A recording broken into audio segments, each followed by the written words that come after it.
Previously on Libel the Bible. We discuss how wind is a greater threat to our way of life than all the drag queen story hours combined. Without any evidence or logic, we posit the theory that wind turbines are a secret plot to control our brains. Trump's indicted. Melania Trump's plastic surgeries and her permanent scowl. Saul's son has a dick swinging contest with the Philistines. Literally and figuratively, Saul invents rules no one asked for. Samuel berates Saul for making up rules. Saul's son sticks his pole in honey. Saul invents more rules no one asked for. Yahweh and Samuel have a conference call and decide to recall Saul. David, a lithe young farm boy with a knack for playing the lyre, is chosen as the new Israelite king. And now, episode 77 of Libel the Bible.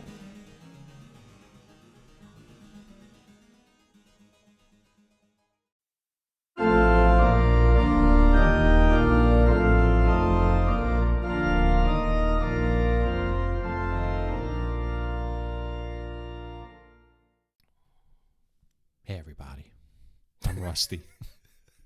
And we're bringing you some NPR energy here. I'm Scott.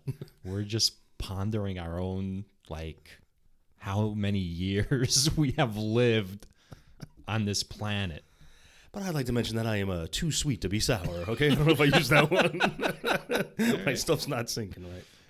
And my pork's lo mein. What? I don't know. So may I just say to the audience that Rusty has really gone a full spectrum of energy levels since he's arrived. Well, I showed up pretty fucking pissed off. I was not in a good mood when I arrived today. Was it because of traffic? Was no, it driving? 'Cause no. I know that, just okay. even before traffic, I was just fucking pissy and just every thought in my head was just about shit that would get me even more agitated, you know? It's usually a terrible spiral you get into when you get into. Well, I mean, I knew it. I recognized it as I was doing it, but I wanted to wind myself up and continue to be pissed off. Is it because you feel dead inside sometimes and you really wanted to feel, so you had to fuel whatever emotion you felt and you just had to pile on?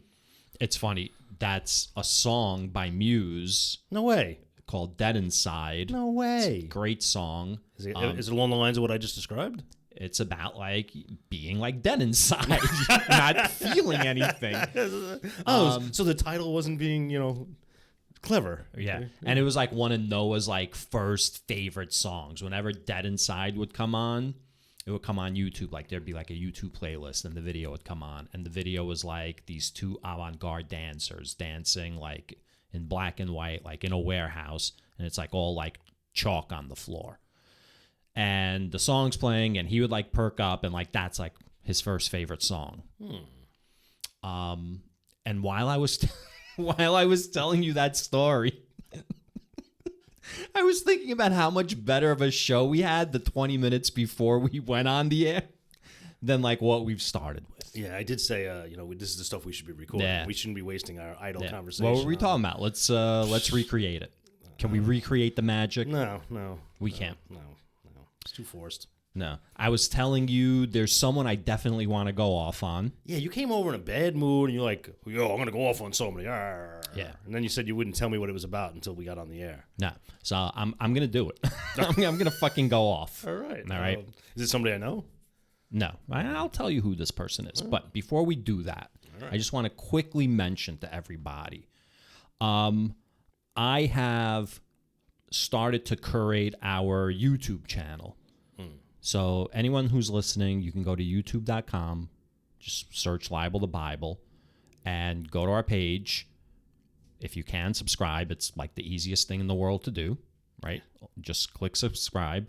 I'm not even asking anybody to watch the videos. Right. Just subscribe. Yeah. I have begun to curate the page, and what you will find is individual playlists for each book. So far, I've uploaded the first 5 books. All the other books are being uploaded. There's a name for that, right? Yeah, what is it? The first 5 books? The Pentateuch or something? The Pentateuch. Yeah, the Pentateuch. The Torah, the Pentateuch, the Pentateuch, whatever your dialect says. You can push the tush. Yes. Push it. push it real good. Tush it real good. Oh, come on, man. You missed it. God damn it, Scott. I was just staring blankly at you. Set you up. Sorry, man. Yeah. Sorry. So, for those of you that don't know, that was like the original TLC. Salt and Pepper. Oh, okay. You don't know Salt and Pepper? Of course I know Salt and Pepper. They're more a rap group than a TLC type group. They were like the original TLC, I would say. Well, you would say, yes. You disagree with that? I disagree with that, man. All right. So the YouTube channel, it's broken up into playlists of the books, but there's also one playlist that has all of the episodes in it, and that's a podcast playlist. So like there's an actual like setting, just like regular playlist or podcast playlist. So with that, you can also actually now listen to us on YouTube Music. So if you have YouTube Music, they have a podcast section. We now show up, but it plays like our YouTube uploads. Like it doesn't play our RSS audio. Oh. Which I'm sure everyone in the audience is very concerned about. Yeah, very. So you can't RSS to YouTube? It's not like a feature that they... Not for podcasts, not for anything, I don't think. Yeah. So, yeah, so go check out our YouTube channel. If you're at home, and you're not embarrassed to listen to us in front of people or whatever. Or scared. You could play it through your TV if you've got like Roku, if you've got Apple TV, if you've got like anything that has YouTube on it. You can play our episodes now through your TV on YouTube. See what that's like. If you're doing shit around the house, whatever the fuck our audience does. If you're cleaning your guns, I'm about to go and shoot a turkey. Eehaw! But first I gotta clean my rifle. I gotta blast me a case of Bud Light. Right. So if you're doing that, throw on the show on the TV while you're cleaning your shit. Yeah, I do want to point out that seriously, like some people would probably may be afraid to listen to this in the environments they're in, man. There's no safe space, man. I mean, make sure you're in a safe space. A lot of the feedback that we get is definitely from people who live. It's like Walking Dead, except instead of zombies, it's like evangelicals. You know what I mean? Yeah. And like our fucking heroes are like Rick and like the whole crew of atheists. Just trying to avoid the zombies. Yeah, that'd make a great video game. Like that is pretty good. You should reach out to that organization, Ron Reagan Jr.'s FFFFFFF. Can they come up with a more like ridiculous acronym? Even the R in the FFRF, it seems like weird. an F. It's just weird. Yeah. I feel like every time like I want to take a sip of water, there's dead air. Scott, what's going on? Yeah, there is, because I think we both reached, like you went for your water the same time I went for my wine. So I think like it was like a natural pause in the conversation and we both went for it. True. Okay. But you pointed out I have nothing to add, man. I'm just going to sit here. You're just going to bounce shit off me, man. All right. So, what are you sitting on, man? What are you sitting on right now? Oh, shit. Scott wants to talk about the new chair in the room. So we have two shitty chairs. I got a new shitty chair, and Rusty's now trying it out. And yes, for anyone who's asking the question, somebody I knew was throwing it out. So I'm super comfortable in it. Yeah, like the back is nice and stiff, so it doesn't like I'm not like going back and forth. You know what I mean? Mm-hmm. It's got like armrests. That's always good. It's like good posture. Nice. Yeah, like all these chairs don't have like armrests, man. That's like huge. Yeah, I didn't realize that until you just pointed it out. Yeah, they don't. So, all right, I think I'm going to get rid of the one I'm sitting on and keep the squeaky chair, the second new one. So this is the oldest of the chairs. I think we're going to get rid of the oldest of the chairs. This is the one that keeps sinking every time you sit in it. I mean, you can take some of that Patreon money and fucking buy yourself a chair. You know what? I don't think I've earned it yet, man. I'd rather lash myself in the back. I think you've earned it. Punish myself a little more. I think you've earned the chair. All right, thanks, man. So give me that chair, man. So anyway, So let's get to some feedback that we've recently received. You got some feedback? Out of the blue, someone that... Great song by Deborah Gibson. Out of the blue, can you sing it? Out of the blue? I don't know, I can't sing it. Okay. So, Deborah Gibson. I'm sure everyone... Debbie Gibson. Okay. Everyone in our audience knows who that is. Anybody who goes to a mall probably seen her there. This is the problem, Sorry, Scott. man. Sorry, man. Go ahead. I'm trying to attract 18-year-olds. Right. You've mentioned that. Wait, I didn't like the way that sounded. I'm trying to get a younger audience. All right? Younger than 18? Fuck. Yo, man, just go into the feedback, man. Out of the blue, I got messaged by someone that I know, and this person was like, "Hey, I am listening to like your latest episode." Mm-hmm. So I was like, "Oh, you've been listening?"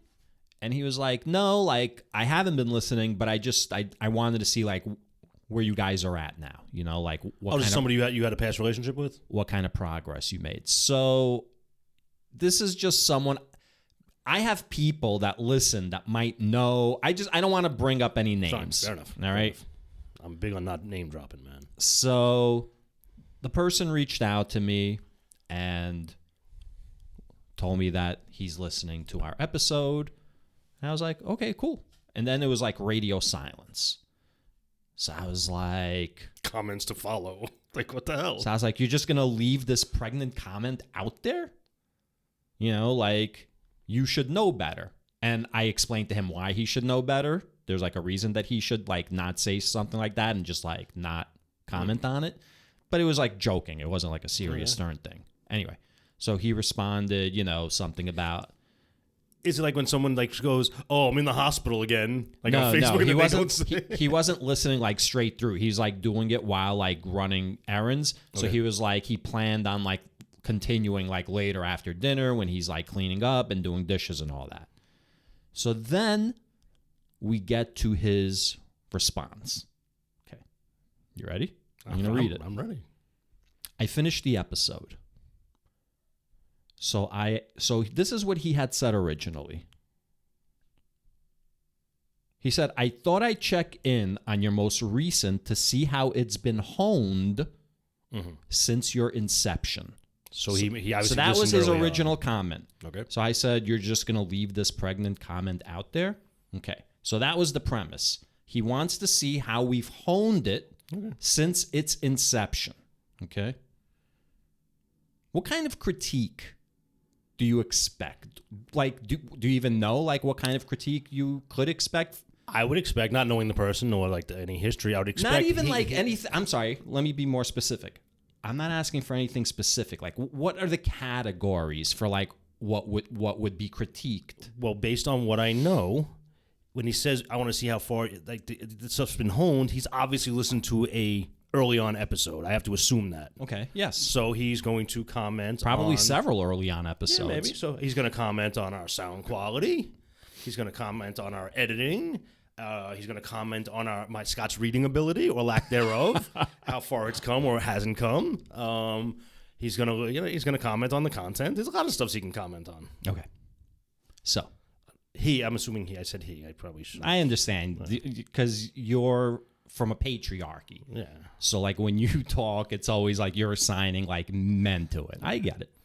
So I don't know what they are going to say. Okay. So here's what they said. I finished the episode. Since you said you didn't get any feedback, I have a few thoughts to share. Okay. Well, liking it so far. All right. One, even there. Like, yes, I complain about feedback on the show. And yes, I want feedback. Mm-hmm. But yes, I also play like a caricature, like an id version of myself. I'm pulling back the curtain now. Like when I'm like going off on like rants, you know, like, yes, of course, sometimes like I'm angry and I'm ranting, but a lot of times it's like an affect where it's like, it's a performance. I feel like you're already kind of aggravated at the feedback you're getting from this guy. Oh, it aggravated me. Because I don't think you should be aggravated yet, man. You have commented whether it was a character you were playing and some of it was serious. We have been asking for feedback. All right. We have been asking for feedback. All right. So I think you're being a little harsh on the feedback already. All right. Fair enough. Holy cow, man. All right. One. I want some feedback. All right. One. You hypothesize that rednecks are listening to your podcast and then basically just insult them. That doesn't make a lot of sense to me. If in fact they are your audience, insulting them isn't likely to increase your listeners. Okay. So I can see why you'd be angry at that. But I'm like, this sounds like something I tell Rusty every time he starts insulting our listeners. So far, okay, all right. You keep being mad at this guy. Yeah. A podcast I listened to a lot, especially when they were first starting, encouraged their listeners to leave a review at the end of each episode. I looked at all 11 of your reviews on Apple Podcasts. All 11? Now I don't like them. I gotta say, 11 for a show of our size is not a terrible number of reviews, because I've looked at how many reviews are left for like bigger shows. It's not that many. People do not fucking review podcasts. Yeah, all right. A podcast I listened to a lot, especially when they were first starting, encouraged their listeners to leave a review at the end of each episode. I looked at all 11 of your reviews on Apple Podcasts, which is probably the most likely place people would leave a review, which I only admit begrudgingly. All right, so he's saying Apple Podcasts is where reviews will be left because Apple Podcasts are the most listened to podcast He's platform? assuming that that's where we're getting most of our listens from. Oh, okay. That's not true, though. Correct. But he doesn't know. We have many more reviews on Spotify. Right, he's an Apple ecosystem kind of guy, so But they've come in the form of stars. There's no, on Spotify, there's no like comment review. And those aren't real fucking reviews, man. But Fuck stars. You can go and look at our review on Spotify. We're at 4.9 out of 18 reviews. I mean, listen, it's nice, but I prefer words. Again, for a show of our size, you would be surprised how few like reviews people leave on podcasts. All right, so now you're mad at him for being part of the Apple ecosystem, assuming that's where people I'm not listen to the mad at him. podcast. No, I'm not mad. First of all, I'm not mad at him. I just think his review is shallow. All right, I think Because it's just a so warm-up. far he's not Do you remember the original thing that he said? What was the reason for him reaching out? Because you asked for feedback. No. I thought I'd check. No. And check how we've honed the episodes. He reached out to me. Yeah, right. Keep reading it, man. Keep reading it, man. I thought I'd check in on your most recent to see how it's been honed since your inception. Okay. So when we started this conversation, I asked you, what would you expect to hear? And you said sound quality. You said like reading. You said like a whole bunch of like technical shit. Like how have we honed, right? He's not critiquing any of that. Well, he hasn't gotten there yet. Well, you also understand I'm reacting. He's telling me what his personal tastes are. And I appreciate personal taste. I told him at the end of this, I was like, thank you. It doesn't sound like we're like, your type of podcast. This is what I want to do. He wants us to do a different kind of podcast. I'm not even close to like being done with it. You're defending him reflexively. You've gone into this reflexively defending him because you're trying to be like a foil to me. But all it's doing is aggravating me now. I hear it, and you're not letting me stop you. I want you to be genuine. If you're genuinely saying these things, then I can accept them. You're going to feel dumb now by not letting me speak. Go ahead. Because I'm commenting on his feedback line by line, where you have already read the whole thing. You know the ending. So you have emotionally invested in that. You know the whole story. I'm only commenting line by line. At the end, perhaps I feel the same way and I will attempt to foil you. But right now, nothing he said has bothered me in the least. All right. So go on. Drat's foiled again. Almost all of the feedback that I have received, I've received over like 2 years, like a decent amount of like random, like people reaching out to me, whether it's through private messages on Reddit, whether it's through messages on Twitter, whatever. I've sent you these messages on Facebook. When people reach out, a lot of times their story is the same. They live like in rednecky places, right? So they know I'm not making fun of them. They know who I'm making fun of. Their families, their friends.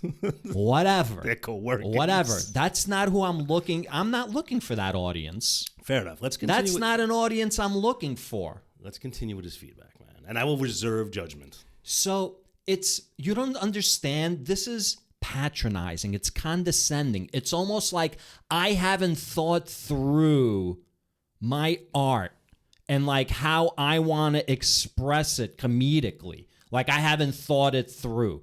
It's arrogant. Okay. It's arrogant and paternalistic. And this guy has had conversations with me, and he should fucking know better because I ain't the fucking one.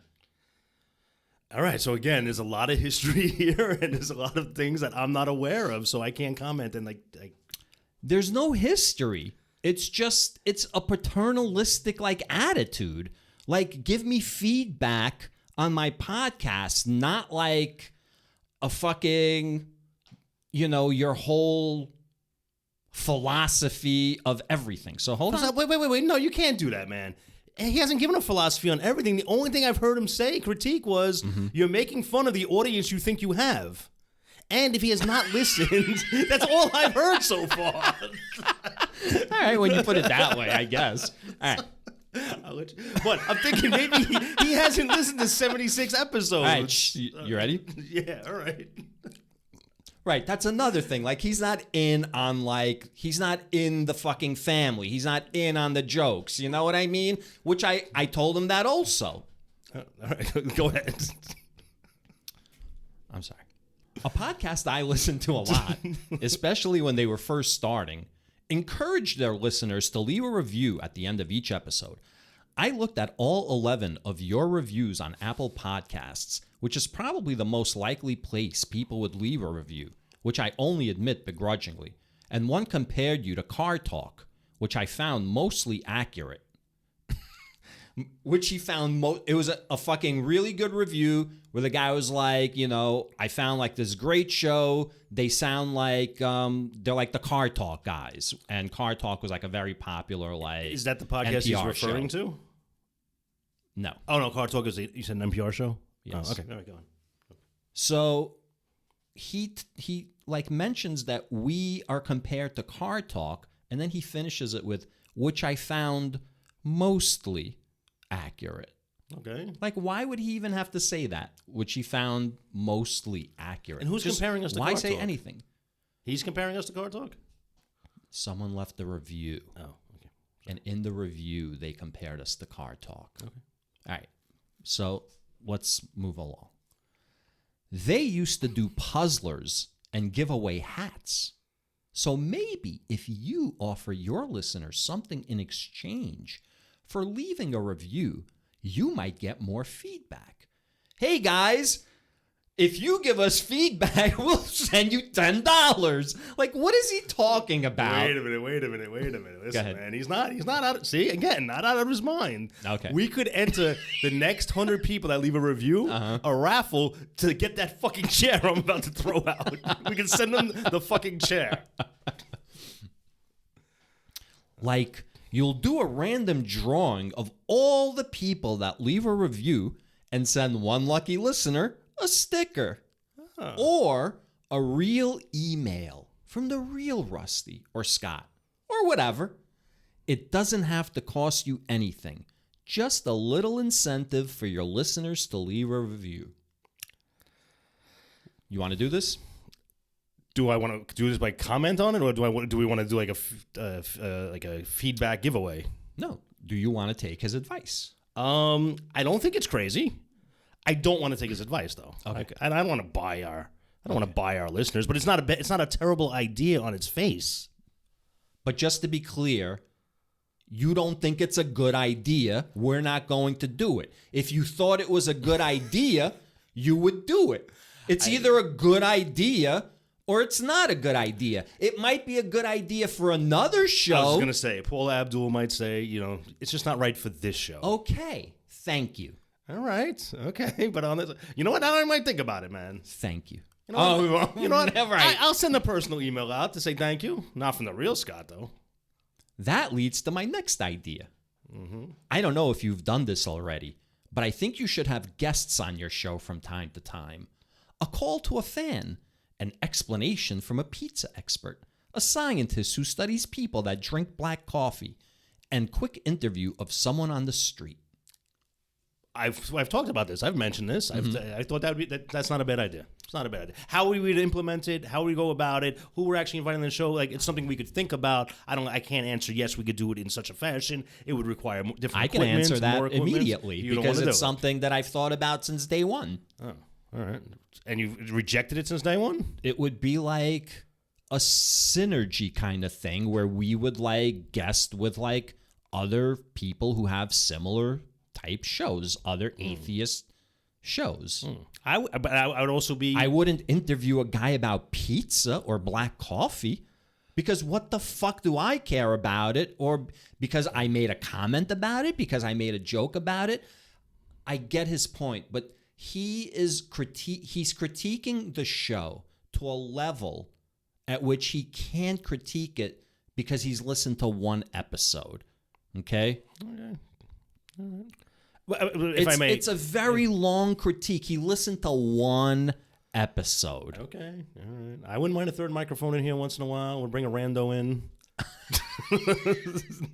Get under the desk. All right. Wait, who's under the desk? A rando or me? What are you talking about? I think 29 minutes is a long time to wait before you get into any conversation about the Bible. Some podcasts are only 29 minutes long. I think you should save the conversation for the end or make it less than 7 minutes.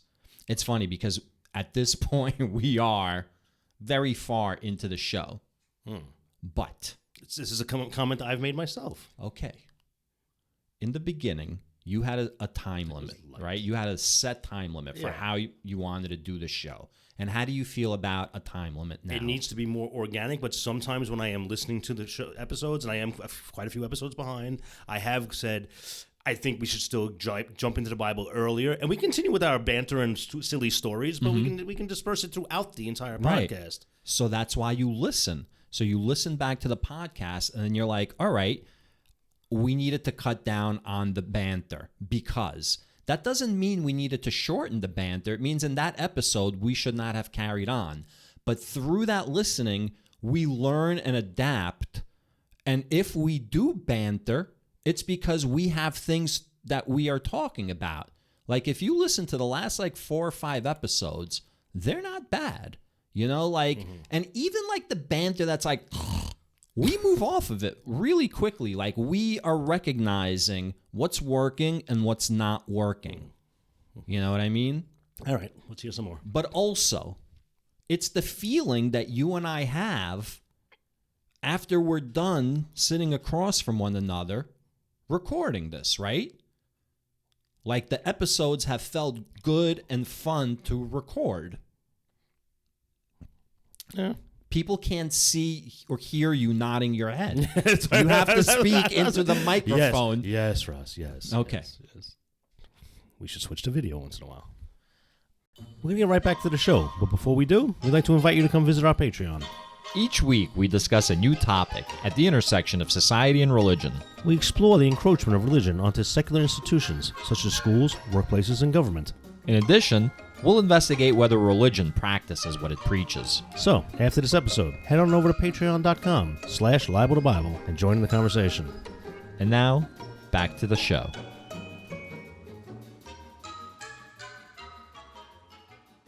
I think spectrums... so now he's going to go into... Don't give me your fucking... Do not give me your already analyzed synopsis of what he's going to say. Say what he said. I'm giving you context. You might not understand the context. The audience won't understand. It's the next sentence. It's the next sentence. So I'm going to tell the audience. Okay. So we had a conversation. I brought up teacher who had the trans flag in her classroom destroyed. Okay. He says, I think spectrums are generally established by science, i.e., spectrum of light or radio frequencies, etc. Given that science is constantly making corrections when new, better information is available, it's understandable that even a spectrum could be expanded upon. So your argument about spectrums doesn't hold much water for me. So my argument was, the spectrum is literally the range of colors. So you're talking about your anger towards the enhanced pride flag. Correct. All right, okay. So he's teaching me what a spectrum means, as if like I didn't understand what it means. You know what I'm saying? He's being condescending unnecessarily. All right. Okay. Maybe I'm feeling you a little on this one. All right. Like he could say to me, he can give me reasons why they added, the different colors. But I would just say this. The spectrum, which is what the fuck it's called the spectrum. Go look it up. Okay, but the flag, open up any fucking dictionary. That flag is not called the spectrum, though. It's the pride flag. Yes, but the pride flag is the spectrum of colors. That's what it was, man. Okay, so the whole thing is this. That represents everything. All inclusive. That's the point. It's all inclusive. It doesn't matter what you are. And no fucking color was assigned to any. Like red wasn't lesbian. You know what I'm saying? It was everyone. But now they've fucking placed this on top of that. All right, well, we've had this argument before. Yeah, listen, we've had this discussion. So okay. All right. So that's my point. What else has he got, man? Reheating pizza doesn't necessarily mean it's going to burn more. He's going. All right, now I got a problem with this. He's on your side. Oh, all right. I was just kidding. I jumped the gun there. He's like, you totally should have like gone off. Gotcha. Oh, all right. This guy's all right. Reheating pizza doesn't necessarily mean it's going to burn more than it already has. I understand your co-host's disinterest in having old crappy pizza, but his assertion that it already burned meant reheating it would only make it worse doesn't make sense. It's all right. This is the feedback he's giving. All right, he's interacting with this man. Go ahead. And you know what? Fair enough. It probably maybe wouldn't burn more. It would just be hotter. It would be more warmed up. Burnt shit. But that wasn't the point. The point was like the anger and this and that. You know what I mean? And like situational whatever. All right. That was what the conversation was really about. I mean, if you're a human being with emotions and feelings, he goes on. The size of the pride flag matters to your audience. I believe Scott's question wasn't aimed at making an important distinction about size, but to help paint the picture for your audience. So you had asked how big the pride flag was that got destroyed. Right. And I was like, I didn't know. So I was like, it doesn't matter. So he's like, it does matter. Gotcha. Okay. Let me ask you a question, Scott. If a teacher showed up to the classroom with a coffee mug and there was like a little swastika. It was a black coffee mug, and there was a little swastika on the coffee, like a little one. Would it matter any more or less than if the teacher hung like a 8x11 swastika poster up? Well, Russ, is there a difference? I had to disagree with you equating the swastika to the pride flag. I don't know why you're doing that, man. But no, dude, I think that's a false equivalency, man. That's a symbol of hate, and the pride flag is not a symbol of hate. It's never been seen as a symbol of hate. It's a false equivalency. Okay. So it's political ideology. Boiled down? If you're going to argue First Amendment. I'm sorry. I'm not arguing First Amendment, man. I'm arguing hate and love, man. And now you're making a reductive Take that argument. Shit to the courts. Now you're making a reductive argument. All right. A symbol is a symbol. No, it's not. All right, Scott. I know you. I know you're very passionate about your symbols. I know symbol-minded. you're a symbol man. All right. Yeah. The size of the pride flag matters to your audience. Do you think one person in the audience spent their week thinking about? I hope so. All right. You don't think they would have just gone, if they were that concerned, gone out and like Googled the story and like read about it? I don't know what they would do. Because they don't feed back much. And this is why they don't feed back, by the way, man. Because they're a bunch of yokels cleaning their gun. They're too busy. Eehaw! We use the newspaper to stuff it down the barrel. That's how you clean it, right? You're a gun owner. Look at it. I just got my new license yesterday. Nice. Yeah. When's the last time you've gone shooting? I don't know, years ago. Yeah, we're like, can you use two guns at once at the range? I don't see why not. And like pick them up in the air like fucking, you know, like that would be cool. Yeah. All right. The size of the pride flag matters to your audience. I believe Scott's question wasn't aimed at making an important distinction about size, but to help paint the picture for your audience. I too was wondering what I was supposed to envision. Was it a little cardboard flag on a toothpick? Was it a bumper sticker slapped around the base? It's not the size is relevant to the story, but that it's a piece of the setting. The more clear that setting is, the easier it is for your audience to follow along. Yeah.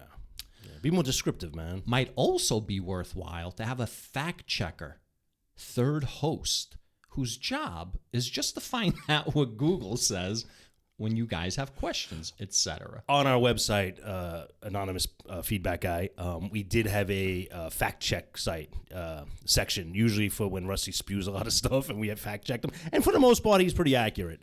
So we actually do that, but it's not in real time. Obviously, it's when I get around to it. You know, you get around. We should make an entire episode of like a mailbag episode. Like like the whole episode is feedback, because you know.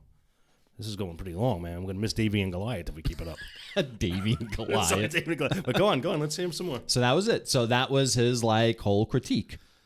Yeah. And again, if you look at the words, yes, they're disconnected from human emotion. Okay?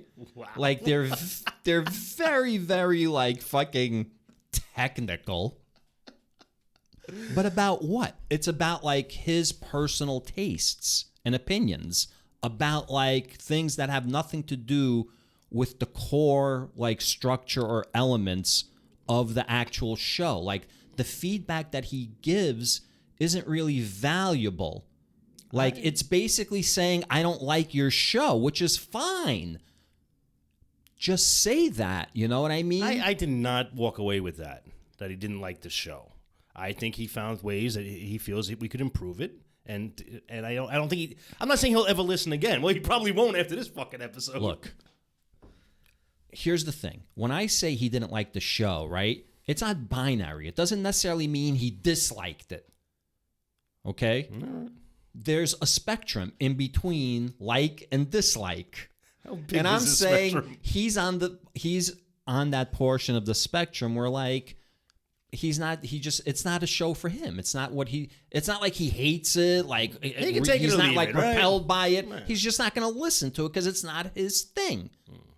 I don't know. He wanted to discuss If the we topics did we all the discussed. He things wanted that to talk he's- about the pizza. He wanted to talk about the flag. He wanted to talk about shit we talked about, man. These are conversations, man. If we did all the things he suggested, if we took it all under advisement, this would be a regimented operation, all right? Where we would be following a strict set of guidelines. Yo, man, I don't want to go to the next staff meeting with you, man. Because I'll be in there like, all right, guys, give me ideas. And you'll walk in a few minutes later, yo, fuck the ideas. This is what we're doing. Yo, man, not every idea's got to be a good idea, but at least they're ideas, That's how man. you think I would roll. Yeah, you think I just storm in and like... push everybody's papers off in front of them onto the floor. Right. This is bullshit. Yeah, we're doing it my way or the highway.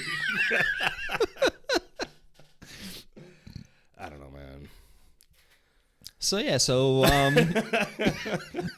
I just spent, like 25 minutes venting. Yeah, on this poor guy that actually heeded the call to feedback. Look, we've spent a lot of time on this, so I'm not really going to recap it. Yeah, we won't. But throughout that entirety, I said what I said, and my rationale for it. You can piece it all together. It's all there. All right, that's fine. Maybe we edit out like the stuff we talked about before the mailbag, because that was probably nonsense. It's just compared to this. superfluous, unnecessary. Well, think about this. Think about what he's saying. This. Look, we hyped up last week. Next week, Davy and Goliath. And you even made the voice from the claymation. I mean, we could cut this. And no, we are not cutting the fucking feedback part. You were gonna keep that part. Maybe the stuff before the feedback. I don't know. Maybe maybe as a separate standalone Maybe we make this a Patreon content. Why don't you write back to the guy? You want to hear what we have to say about your gun? Your feedback? Give us $5 and a chance to win a chair. Let's do that. Let's put this on Patreon. All right. But can you give him like a free listen? Can I give? No. I want everybody to hear this. I don't want just the Patreons to hear this. I want everybody to hear this. We're 40 minutes in. Oh, that's a long time. Yeah. See, we are going long. Yeah. All right, we'll have to think about this. We have a couple of days before it's got to hit the streets. All right, man. You want to get into the Bible? What we're here for? I like the idea of a mailbag episode, man. What's a mailbag episode? Like we answer viewer mail. Like that's the whole episode. Like we'll be on two chairs. That would be the shortest episode ever. Well, what's the episode? Yeah, the two people that send us feedback and how you alienate them. I mean, I guess I could do like a collection over our year and a half. Like we've got enough that we can do an episode on. Let's think about that. All right, let's do that. Let's continue to not think about it while we're recording. Right. So you want to get into the Bible, man? Let's do that. All right. 1 Samuel 17. 1 Samuel 17. Remember you changed. Oh shit! Thank you. Yeah. Thank you. So those out there, open your Bibles to 1 Samuel 17. Oh, subsequently in the conversation, like after I read it, I basically told him, if you want, I could read like verbatim. I thought we were moving on, man. You hung up on this, man. Go ahead, man. Go ahead. Because we're going to cop this out. We're going to make this a separate episode, I think. I'm sorry. It's all right. Am I making this about me? Well, it wouldn't be you if it wasn't about you. So then I responded to him with some comments that were sent to us from listeners in the South, like thanking us for the show and like I sent them a bunch. Wow. All right, we got it. All right. Then I said other Southern patrons have left comments like on our page itself. I said it's an inside joke on the show. You're listening to episode 75 or whatever, so you're not in on it. I do appreciate the thought you put into your advice for the content and format. It just sounds like this isn't the show for you, and that's cool. I mean, what? What? You're going to critique that fucking response? Come on. You're such a scumbag. I'm not a scumbag, man. Yeah, you are. This is obviously not the show for you because you differ in opinion from me. I literally. Wait. No. But that's cool. No. That's cool. I am the author, and I literally just read it in the tone that it was intended. So either you're bullshit or I'm bullshit. Are you saying I'm bullshit? I'm saying, is this the time we're supposed to start believing what comes out of your mouth? Scumbag. This is when it happens? What a scumbag. All right. So he responds. I mean, probably true. But whether or not I become a regular listener doesn't mean your podcast can't be better. All right. What are you going to say about that? I say, I agree about the podcast being better. I just don't want to do the show you're looking for. Right. So he says, what do you think would make it better? So now he wants like this exchange, you know what I mean? Of like what I think. Like I've discussed it. You know what I mean? I'm not oblivious to what, would make the show better. Like, I'm constantly thinking about what would make the show better. I talk about it with you. You know what I mean? Yeah. Again, the condescension and fucking patronizing tone. It's like, I don't know who he's used to dealing with. Listen to me. I don't know who he thinks he's used to dealing with, but I can only imagine that if this is how he deals with people in a daily fucking environment, then he is not surrounded by people, because it is fucking off-putting, and I should know. You know what I'm saying? I'm thinking perhaps when you read his words, you're reading them with an inflection that, is a guesstimate at best. You don't know how he's really saying it, man. Words are cold. That's very true. However, maybe he should be a third person. Is he local? He's probably in the South. He's in the South. I'm not. No, he's not. I'm not going to say where he's All from. All right. So, Maz. All right, whatever. Let's get back. Let's get back to David and Goliath. We have to find creative editing on this, man, because this is going to be yeah. All right. Yeah. 1 Samuel 17. David and Goliath. Go for it, man. Take your mind off what you've been reading. All right. So David is the new. What is a king? They're kings. He's the king, man. Yeah. So you know why Saul was recalled, right? Why he was recalled? Yeah, like what made Saul like a shitty king? I don't remember. Like, what's the point of this book? I don't remember, man. Remember when he's kept making those dumb fucking rules? Yeah, is that why he got recalled, though? Yo, man, all the rules are laid out, right? Like, Yahweh has made all the rules. You can't make up, like, your own shit. So when he started making up shit like after the battle, no one's going to eat for like 12 hours. And then he made up the rule about like splitting up like them and his son and like drawing lots. He kept making rules up. And it's like none of that shit. He was trying to lead. He was in an impossible position. Sure. Yeah. So you would have kept, if you were Yahweh, you would have kept him on. If I was Yahweh, I'd have moved to a different planet by now. These fucking people. Are you sure you're just not projecting from being you in this podcast tonight to Yahweh? Because you look like you got like a foot out the door. You're like, I fucking cancel my plans for this bullshit. You're gonna turn your back and then turn back, and it's gonna be a straw person like sitting in the seat. I'm gone. Scott looks like he's going to a Jimmy Buffett concert tonight. Yeah, it was kind of that kind of thing I was going to tonight, actually. Yeah. All right. David and Goliath. The fuck is so funny? David and Goliath. You come and say I look like I'm going to a Jimmy Buffett concert. Now the Philistines gathered their armies for battle. They were gathered at Sokoch, which belongs to Judah, and encamped between Sokoch and Azekah in Ephes Dammim. Saul and the Israelites gathered and encamped in the valley of Elah and formed ranks against the Philistines. So are we like going back in time? Because like the last chapter ended with David was anointed, or he was just playing the lyre for Saul. But it didn't really say David was the king, but I thought it made it like implicit that he was the king. Yeah, but they didn't tell him, right? That's what I thought we came to the conclusion we came to. They didn't actually tell him. It was weird. No. Well, they didn't tell the previous king that David was now the king. Didn't David got anointed, yeah, but all Saul over his face he got anointed. And Saul wasn't told. That's what it was. It was like bukkake level of anointment. What is that? All right.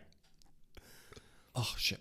The Philistines stood on the mountain on the one side, and Israel stood on the mountain on the other side, with a valley between them. And there came out from the camp of the Philistines a champion named Goliath dun, dun, dun. of Gath. Oh, how come it's never Goliath of... I see. It's stupid. Go ahead, say it. Say it. Let's say what? Say Goliath of Gath. Goliath of Gath. Yeah, it's stupid. That is stupid. Named Goliath of Gath, whose height was 4 cubits and a span. What's a cubit? Do you remember? Wasn't right, a you cubit forearm to the middle finger, wasn't it? Nah, he's big. He had a helmet of, he's 4 cubits. Wasn't 4 cubit only from the elbow to the middle finger? So you think 4 of those is going to be like That's a not big even my man? height. I'm taller than that. Nah, so it's But I different. was short back then. That's all right. It's different eras. You know what I mean? A cubit, like when this was written, is different than a cubit when fucking whatever. 4 cubits in a span. Maybe a span is 400 feet. 1 Samuel 17, verse 5. Wait a minute. I'm sorry. I clicked on the footnote whose height was 4 cubits in a span. You click on the footnote and it says 6. That was 4 or 6. I don't know. And what's a span? A span could be like a huge, like, you know what I mean? You know what would be cool? Someone should have suggested like we have a third person fact checking in real time. That would be a good fucking idea right now. All right. But then there wouldn't be this banter, Scott. Right. People are here for the banter. All right. What do you think people are listening for? I don't know. I don't know either. But I guarantee you, it's not our opinions about the Bible. Yeah, I think it is. Part of it, anyway. But this is all part of it. Yeah. This is the charm. This is the charm. All right, man. All right. 1 Samuel 17, verse 5. He had a helmet of bronze on his head, and he was armed with a coat of mail. The weight of the coat was 5,000 shekels of bronze. He had greaves of bronze on his legs and a javelin of bronze slung between his shoulders. The shaft of his spear was like a weaver's beam, and his spear's head weighed 600 shekels of iron, and his shield bearer went before him. They described him the exact same way when Indiana Jones turns around in the marketplace and he's standing and he sees that guy swinging that massive fucking sword back and forth. It looks all fucking impressive. Yeah. I just wanted to a shekel. We don't know what a shekel is, right? It's a coin. It's a coin. Sure. So anything that weighs 5,000 of any coins, that shit weighs a ton. Yeah. This dude's diesel. Yeah. And it's not just that you can carry around the weight of the armor and everything. You also have to be able to battle with this armor on. So he's got to be mobile and move and fucking man. Yo, there's nobody that could defeat a guy like this. Fucking fighting back then was terrible. Like you had fucking hand-to-hand combat. I want to know how big the shield bearer was. Like, is he really struggling with his shield? Or is he also a big dude? They don't mention the size of their shield, but I got to figure their shield's pretty big, too. Yeah. That's why you're a good co-host, Scott. You think of these things. Like, I would never think of these things. Yeah. You're too busy steaming over the feedback you got.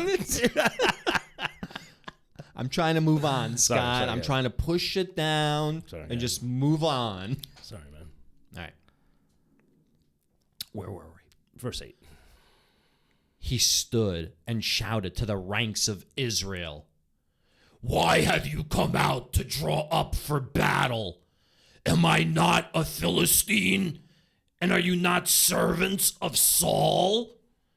Choose a man for yourself and let him come down to me. If he is able to fight with me and kill me, then we will be your servants.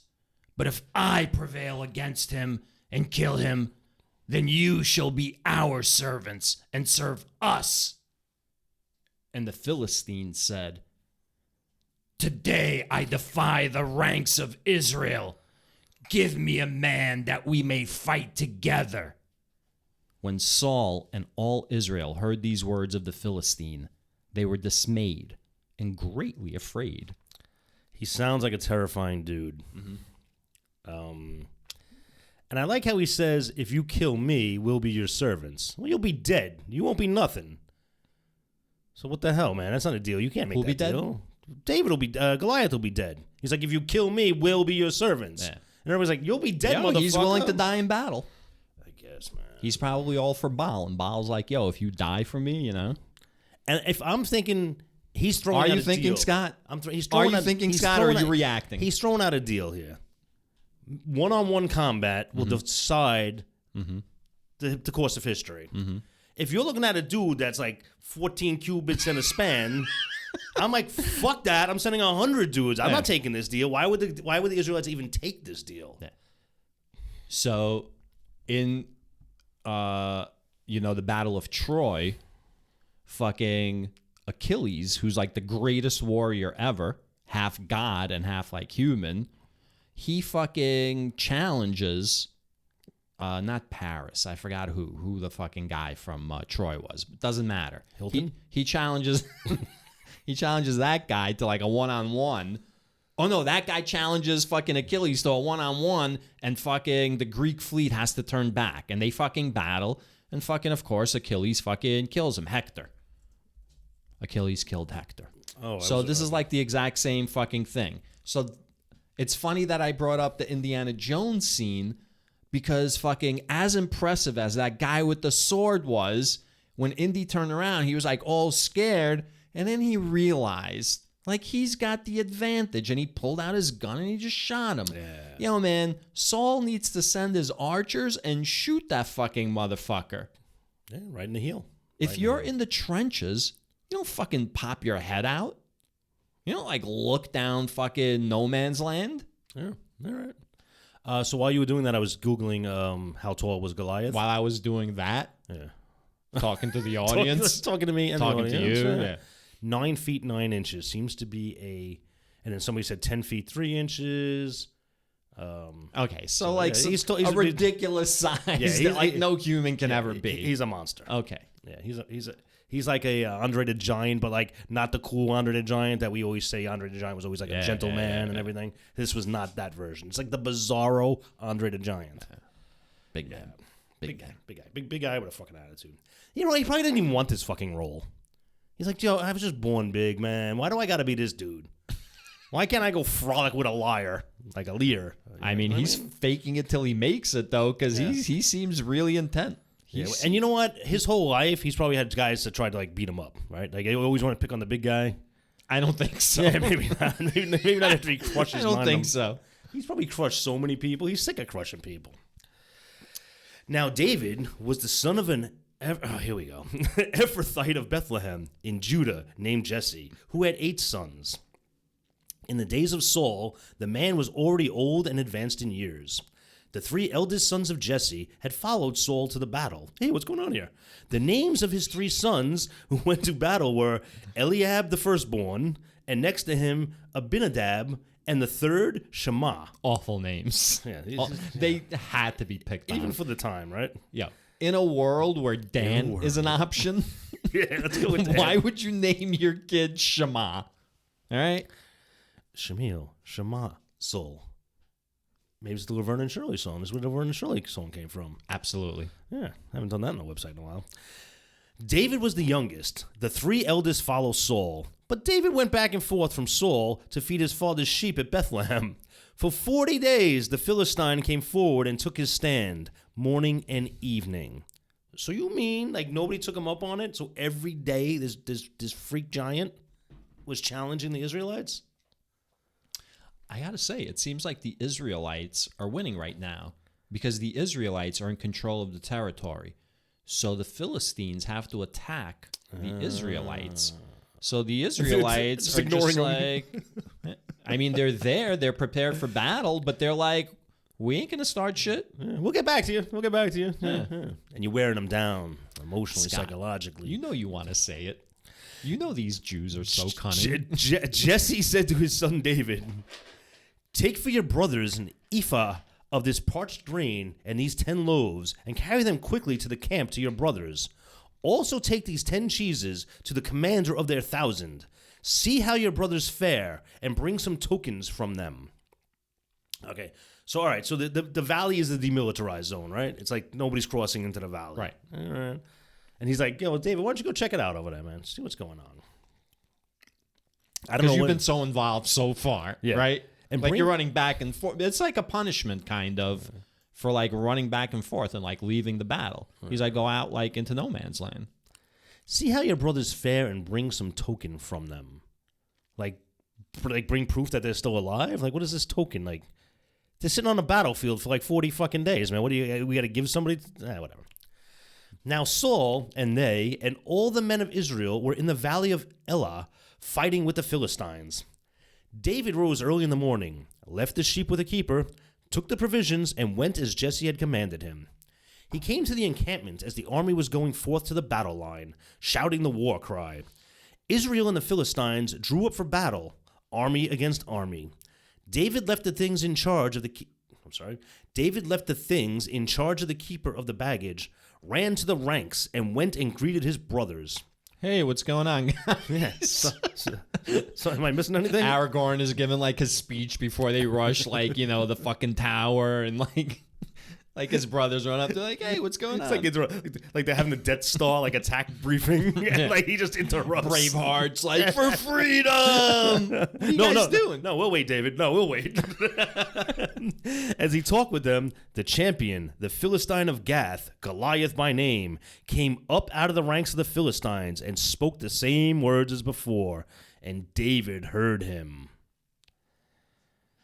Oh shit! So, he was like, what's that? What's that guy say? You've been letting this guy talk shit for 40 days? We're not going to do something about this? It's funny because so far, David has been presented as like a nothing. You know what I mean? But if you say like, what are you, chicken? Like all of a sudden he's like, what? I ain't no chicken. Yeah, he's a Kino, right? A king in name only at this point. Like he hasn't really. I know. Yeah. Interesting. All the Israelites, when they saw the man. What? I'm sorry. Do you know it's very possible that Donald Trump can go to jail?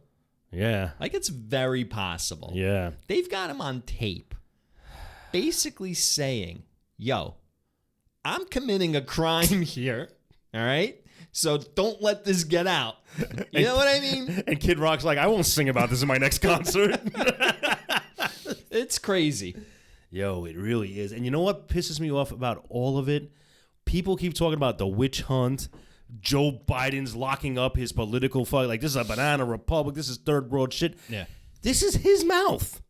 Just running his own mouth constantly. And all the best people he's chosen over the years have all turned on him. Yeah. Because even they were like, yo, this is too fucked up. We ain't doing this shit. But but 73 million people will claim this is just like a stolen election. Whatevs, man. Imagine he gets elected. I mean, I don't have to imagine he's been elected. Yeah, I imagine he got elected again after all this. I mean, listen. After he got elected the first time, I thought like anything can happen. All bets are off. Like we can elect the president now with like an elbow growing out of his ear. You know what I mean? Like nothing matters anymore. Reality like ceased to exist. Oh, so we can elect people with like physical disabilities. Wow. How backwards of us. How far we've gone backwards, man. That's the spin you want to put on it, Scott. It's a very interesting dynamic, Scott. You really should start listening to back episodes. All the Israelites, when they saw the man, fled from him and were very much afraid. The Israelites said... We used to have a word for that we could say. Go ahead. I smell. Go ahead. The Israelites said... Have you seen this man who has come up? Surely he has come up to defy Israel. The king will greatly enrich the man who kills him and will give him his daughter and make his family free in Israel. All right, I'm sorry. I don't like where this is going, all right? Because this is like the birth of the Jewish stereotype. How so? Surely the man who comes to defy Israel, the king will greatly enrich the man who kills him and will give him That's it. Will greatly enrich the man. So you throw a couple bucks at these people, they'll do anything. I mean, the stereotype. So the stereotype is that they're money grubbing. We're money grubbing. Gotcha. Oh, yeah. Oh, is tonight one of the convenient times to be associated with those people? I mean, look, I'm Jewish, so I could say these things. All right, so now you know what's interesting about being Jewish? Like Amy's a Catholic, but she doesn't say she's Catholic, right? Mm-hmm. She says like she's either like atheist, agnostic, lapsed Catholic. She'll say lapsed Catholic, interesting, right? A Jew who's an atheist is still a Jew. Like we would not say like we're a lapsed Jew. We're all still Jewish. But like people like in other religions will say like I'm an ex-evangelical or I'm an ex whatever. Well, you know the Church of Christ. Well, the reason for that is, like you said, and it's been brought to my attention that there is a genetic component to being Jewish. They, like there's an ethnic component to it that I didn't understand. I did make that argument, right? I don't remember what it was. So, well, listen, Ancestry DNA does also. Yeah. I mean, it comes back. I can't say that word. Ashkenani. Like that's a genetic Ashkenazi. trait. So. Yeah. So now this guy's like, anybody who kicks this guy's ass, the king will greatly enrich. Hell, he'll even give his daughter to you. Correct. David's standing right there. Correct. Did David go, dude, don't speak for me. I ain't enriching nobody. And shit, I don't even have a daughter yet. What the hell? Like, pipe down, peon. David said to the men who stood by him, what shall be done for the man who kills the Philistine and takes away the reproach from Israel? For who is this uncircumcised Philistine that he should defy the armies of the living God? The people answered him in the same way. So shall it be done for the man who kills him. I love that uncircumcised is like the ultimate slur that they use against like their enemies. It's like every war, like there's a slur for your enemies, like wherever they're from. And I would like to hear from the Philistine version. Like, I'd like to hear them say, who's going to kill these people who self-mutilate their kids and be like, cut their foreskins off? How big is Goliath's foreskin if they cut that shit off?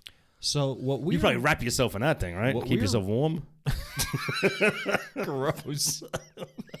I mean, you might. I'm just saying, man. And have you really thought of the smell, Scott? I don't think you've thought of the smell. Right. Yeah, that's a It's Always Sunny reference. Go ahead, Scott. You're doing a good job. Man, you jinxed it, man. I'm sorry. His eldest brother, Eliab, heard him talking to the men, and Eliab's anger was kindled against David. He said, why have you come down? With whom have you left those few sheep in the wilderness? I know your presumption and the evil of your heart, for you have come down just to see the battle. David said, what have I done now? It was only a question. He turned away from him toward another and spoke in the same way, and the people answered him again as before. I see what's happening. Do you? I do. It's the Yahweh. Yahweh's like in him now. Like Yahweh's spirit is in him, like waiting to like, and now it's like starting to bubble up and like boil up, and like at the moment, like Yahweh will take all the fucking glory. Do you think these people are like everybody that fought Rocky? Like they're just punching at him, and he's taking the punches to get mad. Like he's gonna Hulk out in a minute. They know. Start insulting David. Yeah. Like, how come they're not insulting his height and his good looks and his nice tan? That's what they should do. Oh, look at Pretty Boy showed up. Because I like the diss. Back then, honor's like everything, because everyone's all like wretched looking, probably. Like diets are terrible. Like, you know what I mean? People were probably not attractive by modern standards. I like that. I like when he kind of dissed him. He was like, yo, what'd you do with the few sheep that you were in charge of? You left them in the wilderness? When the words that David spoke were heard. I'm sorry, where are you? Verse 31. Verse 31. Okay, thank you. When the words that David spoke were heard, they repeated them before Saul, and he sent for him. David said to Saul, let no one's heart fail because of him. Your servant will go and fight with this Philistine. Saul said to David, you are not able to go against this Philistine to fight with him, for you are just a boy, and he has been a warrior from his youth. All right, hold up. Yep. If an Israelite defeats Goliath, the entire Philistine army has to leave, correct? Be their servants. So okay. Yeah. What happens if the Philistine defeats whoever? The Israelites got to be their servants. Is that what it is? Yeah. Was that like that what was said by yes. Goliath specifically? Yes. Okay. That's why I was like, why would Israel take this deal? Yeah. It's goofy. Yeah, it's stupid. All right, continue. Verse 34. But David said to Saul, dude, don't ever apologize for interrupting to ask like legit questions, because there are people listening that have the same questions, Russ, but they don't have the ability to interrupt. Fair enough. Like, a lot of times, let's talk about the corporate world. Like, I'll be on a conference call, like, of 20 people, and somebody will be like, yo, so the R76, it came up bad, blah, blah, blah, blah, blah, blah. And I'm like, what the fuck is an R76, right? So I will interrupt the meeting and go, excuse me for not knowing this, but what is an R76? Right. And I know 50% on that people on that call don't know what the fucking R76 is. I'm doing you a favor. People are always afraid. Like, yo, it's a sign of intelligence when you fucking ask questions. Yeah. Well, you haven't heard some of the questions I've asked. You know what we should do? In addition to our new host who's going to be a fact checker, we have a fourth host who's the fucking question asker. Just ask questions. Just asking questions. I don't want a whole ensemble cast, man. Yeah. Well, maybe. Yeah. You know what? I'll ask this person what show he listens to so we can listen to it, all the episodes, and become just like that show. And then he can have that show and this new show that we will become. I think you did just ask him. Because I think he's going to tune in, man. Okay. He's going to hear this question. All right. Maybe we air, like, what you said about him in the feedback after this episode. Verse 34. But David said to Saul, your servant used to keep sheep for his father. And whenever a lion or a bear came and took a lamb from the flock, I went after it and struck it down, rescuing the lamb from its mouth. And if it turned against me, I would catch it by the jaw, Easy, strike Samson. it down, and kill it. All right. Oh, yeah, Samson Light over here. Your servant has killed both lions and bears. Oh, my. Oh, my. And this uncircumcised Philistine shall be like one of them, since he has defied the armies of the living God. He's feeling himself for sure. Yeah, David he's like, who the fuck? Yeah. I don't give a fuck, yo. David said, the Lord, who saved me from the paw of the lion and from the paw of the bear, will save me from the hand of this Philistine. So Saul said to David, go, and may the Lord be with you. Yeah.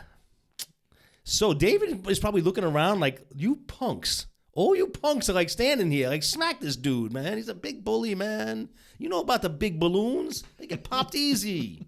99 Luft balloons. Yeah, go by. You want to pick it up? You want me to keep going, man? Go ahead. Verse 38. Saul clothed David with his armor. He put a bronze helmet on his head and clothed him with a coat of mail. David strapped Saul's sword over the armor, and he tried in vain to walk, for he was not used to them. Then David said to Saul, I cannot walk with these, for I am not used to them. I thought God was with him. Like, how come God's not helping him? Do you remember the movie Contact with Jodie Foster? Of course. And do you remember when they built the machine, and then she got on the machine, and it was shaking violently? Yes. And then when the chair that wasn't part of the original designs broke off from the machine, everything got smooth as silk. Yes. Because that chair, the comfort things were not part of the design. Correct. You were just supposed to stand. Right. So he was just supposed to go into battle. This is Saul saying, here, you better put this shit on. So very nice. God did not nice. want this stuff on him. So David removed them. Then he took his staff in his hands and chose 5 smooth stones from the wadi. I'm sorry, where are you? Verse 40. Got Then he took his staff in his hand.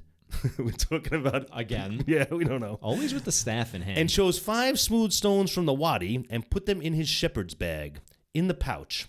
His sling was in his hand, and he drew near to the Philistines. Okay. All right, so he's got in one hand his staff, which I'm assuming is not a weapon of war. It's like a walking staff. He's got a pouch with some stones, and he's got a sling. He's walking up like Bart fucking Simpson. That's all he needs. Do you remember Road Warrior? There was that feral kid with the boomerang who would like throw the fucking boomerang and like kill people. Yeah.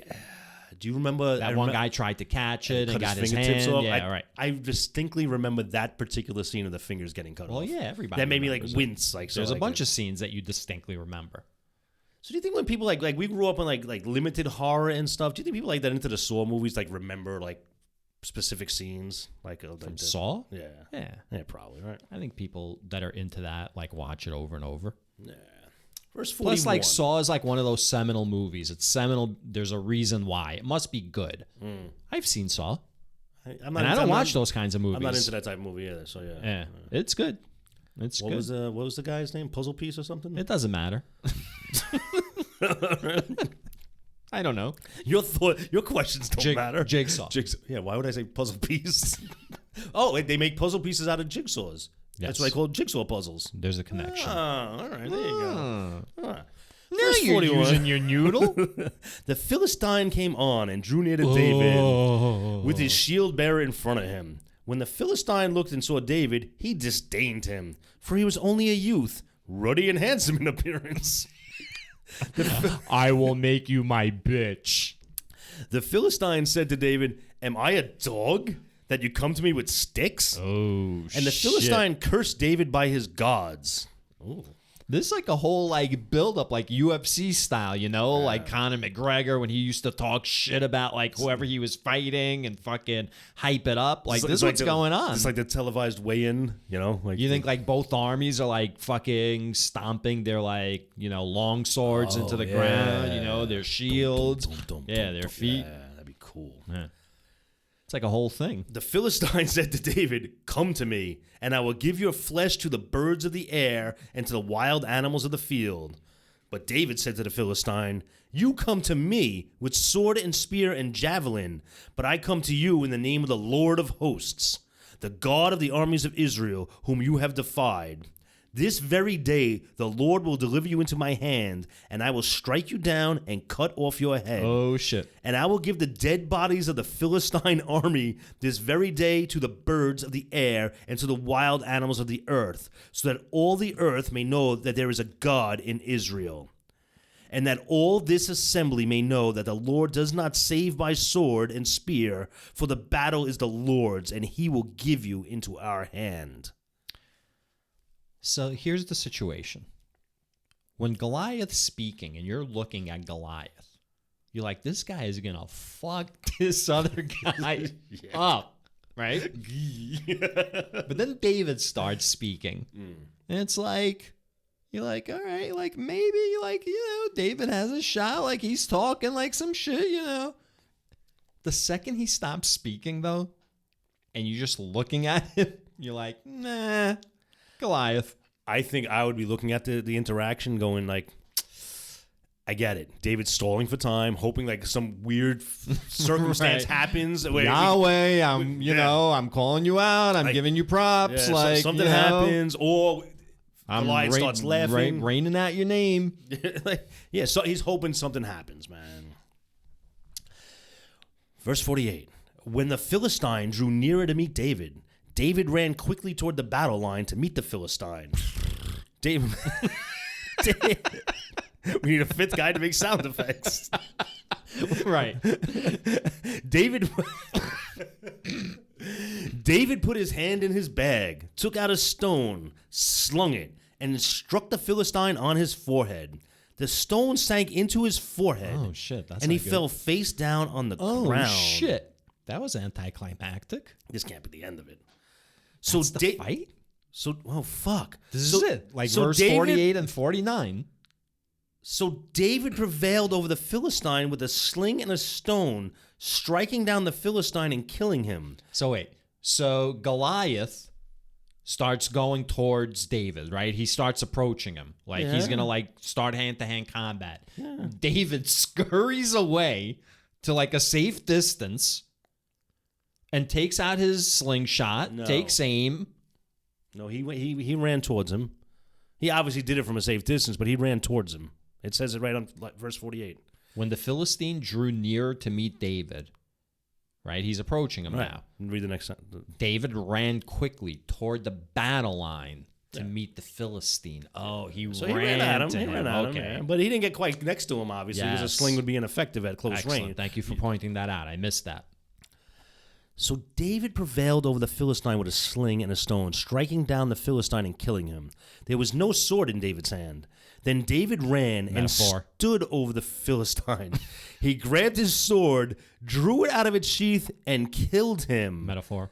Then he cut off his head with it. Not a metaphor. When the Philistines saw that their champion was dead, they fled. The troops of Israel and Judah rose up with a shout and pursued the Philistines as far as the Gath and the gates of Ekron, so that the wounded Philistines fell on the way from Sharaim as far as Gath and Ekron. The Israelites came back from chasing the Philistines, and they plundered their camp. David took the head of the Philistine and brought it to Jerusalem, but he put his armor in his tent. What? All right, I'm just going to finish it out, man. When Saul saw David go out against the Philistine, he said to Abner, the commander of the army, Okay, yeah. Of course. Right. Abner, whose son is this young man? Abner said, as your soul lives, O king, I do not know. The king said, inquire whose son the young man is. Right, because Saul does not know David's the king, still doesn't know. Inquire whose son the young man is. On David's return from killing the Philistine, Abner took him and brought him before Saul, with the head of the Philistine in his hand. Saul said to him, whose son are you, young man? And David answered, I am the son of your servant Jesse, the Bethlehemite. End of chapter. That was awesome. That whole chapter was... It's a long chapter. It's one of the longest chapters. I gotta say, I could see why Michelangelo would create a statue of David. Okay, so now we all know the statue of David. Yeah. His genitalia is a little on the small side. Right. Right? What do you think was big? That was actually like the style of the time. That was what was considered elegant at that time. Right, because the dark people had the big penises, and that was animal and unattractive. I read a whole thing about it. Oh, okay. I guess you did your own research. Did my own research. Yeah. It would sound like an excuse for having a small penis, but whatever. So I'm just wondering, the stone David used, were the stones in his pouch bigger than the stones in his sack? Oh, shit. I think that's a legit They had question. to be as heavy. Right, yeah. So, you know what? Forget the size of his genitalia. This dude had stones. Yeah, this guy had fucking he's impressive. stones. Yeah. He stepped up. And you know what? Do you think Goliath, when he was dying, he was like, I never wanted to be this guy. I play chess and I code computer programs, man. They just make me out to be this warrior. I never wanted to fight. I thought you back down, man. I didn't want this. And now, there goes my head. Yeah. It's like going through like the Soviet system at like a very early age. They identify what your aptitudes are, and then you get like funneled into that, you know? Right. So like you have no choice, and like that's all you're doing. Well, that's not a bad idea for the model of a society. Why not put people where they belong? Like moving to America and living amongst the people. Yeah. and ingratiating yourself into their lives. Like a Mandalorian and going candidate? into their house and using their bathroom. I mean a Manchurian candidate. I said a Mandalorian. Mandalorian I totally wasn't candidate. trying to be funny. This is the way. Yeah. All right. David and Goliath, man. Let's move on. First Samuel Samuel 18. What are we up to, man? Maybe this No, could be you're a whole done? episode. You're finished? No, You maybe all this right? could be a whole episode. It could be. I mean, how long is it, man? I mean, if we don't edit it out and like do the mailbag shit and like, It's an episode. do you think David and Goliath deserves its own episode and one piece of feedback? You tell me, dude. I'm okay. We can keep going, but maybe We need Instead of getting we weird need on the like a editing. sixth person to give us constant critique and tell us what to be doing at each moment. I should reach out to that guy and have him do that. Maybe we can advertise this episode as David and Goliath, and we have like a Goliath preamble to the actual episode, shit. and I don't know, maybe a Goliath meltdown. there's a lot of things we could do here. So I don't know, man. Maybe David and Goliath stands alone, and we just have it filled up with the shit we had before the episode, before the Bible The talk. possibilities, Scott. The possibilities. All right. We could always end it, and if you want to keep going, we could do a Patreon content thing or something. I don't know. We could do it. You know what? Let all of our listeners and patrons go back to reading their Bibles and cleaning their guns and fucking their sisters and whatever else they fucking do in wherever the fuck bumfuck dickhole fucking place they're from. And there's one more reason why we should not move on. Yeah. We just came off this awesome high of this story. The name of the next chapter is Jonathan's Covenant with David. Yeah, fuck a covenant. I'm not ending this episode on a covenant. Sorry, man. Ending it on a fucking battle. All right. Fair enough. Fuck off, everyone. Feedback, everyone.